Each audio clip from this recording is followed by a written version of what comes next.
All right, so here we have the inside of the Amiga 2000. And as you can see, there is a battery. And that funny colored kind of fog is indeed evidence of leakage onto the board. Now, does this mean that all hope is lost? Well, no, it doesn't. It could be.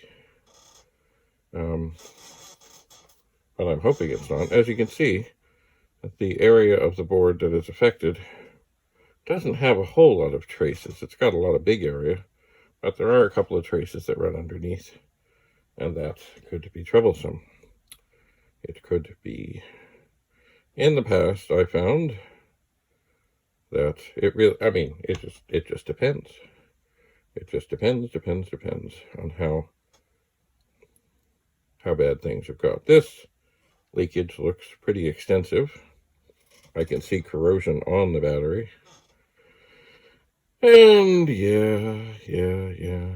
I really wished it wasn't here, but it is. So I guess it's probably been in here for, the battery anyway, has been in here for something in the vicinity of, well, they just had the celebration of the 37th anniversary of the Amiga, and of course the 2000 was not right away. So probably 35 years this battery's been here, and it's leaked who knows how long ago, and whatever damage is done, and that's just, the way it is. So I'm thinking now what I'm going to do is to stop the close-up recording for a moment, find another way that I can do this, because what I have here are some dainty little cutting pliers.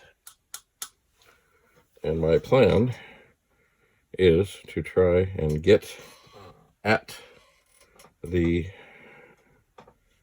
I don't know if I can with these, but I'm going to try to get at where they connect and snip the battery out. It may be I have to look for some smaller cutting pliers. It may be. So anyway, that is the inside of an Amiga 2000, and that is what battery damage looks like. So, stay tuned for more. And you on the behind the scenes, you get to see what's going to happen next.